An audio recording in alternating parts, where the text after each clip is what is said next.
Hello everybody, I welcome you in the lecture series of software engineering. This is lecture number 29 और इस lecture के अंदर हम दो टॉपिक डिस्कस करेंगे। एक डिस्कस करेंगे फंक्शनल एंड परफॉर्मेंस टेस्टिंग, दूसरा हम डिस्कस करेंगे रिग्रेशन टेस्टिंग।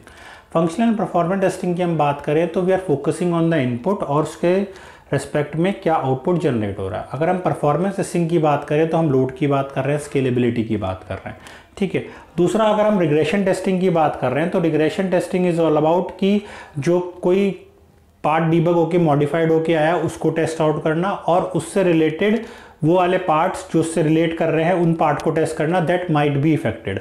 उस इफेक्ट हो सकते हैं मॉडिफिकेशन के बाद, तो उन पार्ट्स को टेस्ट करना, तो that is all about regression testing, ठीक है। यहाँ पर हमने 5 पॉइंट्स लिए हैं उसको डिफरेंशिएट करने के लिए फंक्शनल और परफॉर्मेंस टेस्टिंग को। देख लेते हैं क्या क्या है। पहला पॉइंट की बात हम कर रहे हैं to verify the accuracy of the software with defined input against expected output. कुछ डिफाइंड इनपुट के रेस्पेक्ट में एक्सपेक्टेड आउटपुट क्या जनरेट हो रहा है वो। Next performance, to verify the behaviour of the system at various load condition. Load conditions पे किस तरीके से सिस्टम आपका बिहेव कर रहा है, दूसरी चीज। नेक्स्ट क्या है, इट कैन बी मैनुअल और ऑटोमेटेड। मैनुअल भी हो सकता है और ऑटोमेटेड भी हो सकता है, लेकिन अगर हम परफॉर्मेंस टेस्टिंग की बात करें तो ऑटोमेटेड को हम ज़्यादा फोकस करते हैं इफेक्टिवली इफ ऑटोमेटिक, क्योंकि इफेक्टिवली होगा अगर ऑटोमेटेड है। थर्ड पॉइंट क्या है, one user performing all the operation. एक यूजर सारे ऑपरेशन परफॉर्म कर रहा है। बट अगर हम सेकेंड हैंड बात करें परफॉर्मेंस टेस्टिंग की, several user performed desired operation. Several user perform कर रहे हैं बहुत सारे जो भी डिजायर्ड ऑपरेशन उसके हैं। Next, involvement required from customer, tester end developer. इसके अंदर इन्वॉल्व होते हैं, कस्टमर होता है, टेस्टर होता है, डेवलपर होता है। ये तीनों के तीनों जो हैं ये परफॉर्मेंस टेस्टिंग में भी इंक्लूड होंगे, बट दे में also include dBA and network management team. Database administrator को भी और नेटवर्क मैनेजमेंट टीम को भी हम एड ऑन करते हैं while using performance testing. Next क्या है, लास्ट वाला है हमारा production sized test environment not mandatory and hardware requirements are minimal.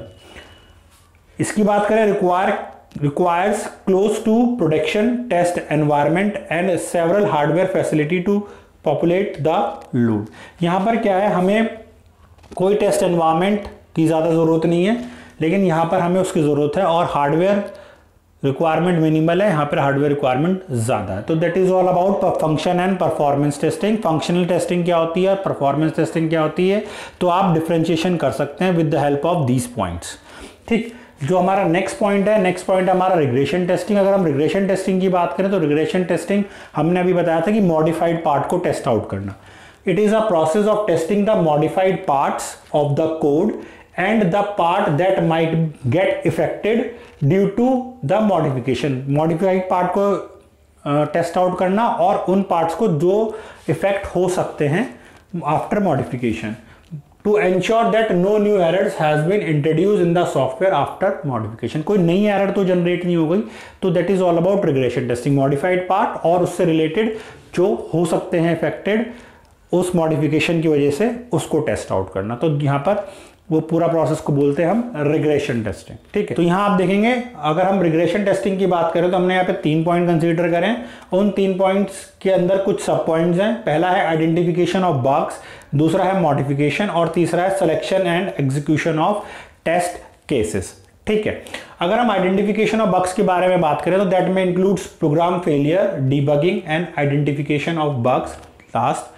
अगर हम मॉडिफिकेशन के बारे में बात करें तो modification of source code to make it bug free. पूरा का पूरा मॉडिफाई करना, पहले आइडेंटिफाई करना फिर उसको बग फ्री करना पूरा, दैट इज सेकंड पॉइंट। और थर्ड है selection and execution of test cases. जो भी टेस्ट केसेस डेवलपर ने दिए हैं उसके रेस्पेक्ट में उसको पूरे मॉड्यूल को टेस्ट आउट करना। तो इसमें पॉइंट है, select the existing cases covering the modified and affected part of the code. जो इफेक्टेड पार्ट है और जो मॉडिफाइड पार्ट है, दोनों जो हमने ऊपर बताया था कि मॉडिफाइड पार्ट को टेस्ट आउट करता है और जो उससे रिलेट करते हैं जो दैट माइट बी इफेक्टेड उसको भी हमें टेस्ट आउट करना है, ठीक। नेक्स्ट क्या, generate new test cases if required. अगर हमें कोई नए टेस्ट केसेस बनाने हैं तो उस पर फोकस करना है, उसको जनरेट करना है। Last, execution the test cases to perform regression testing, और उनको एग्जीक्यूट करना है रिग्रेशन टेस्टिंग को पूरा परफॉर्म करने के लिए। तो that is all about first point, second and third are directed as, कि पहला ये, फिर ये और फिर ये। तो इस तरीके से हमारा it's all about the process of regression testing. Regression testing होगा, ठीक है। और ये हमारे पॉइंट्स है फंक्शनल एंड परफॉर्मेंस टेस्टिंग के। आप एक स्नैपशॉट लेना चाहें तो ले सकते हैं, ठीक।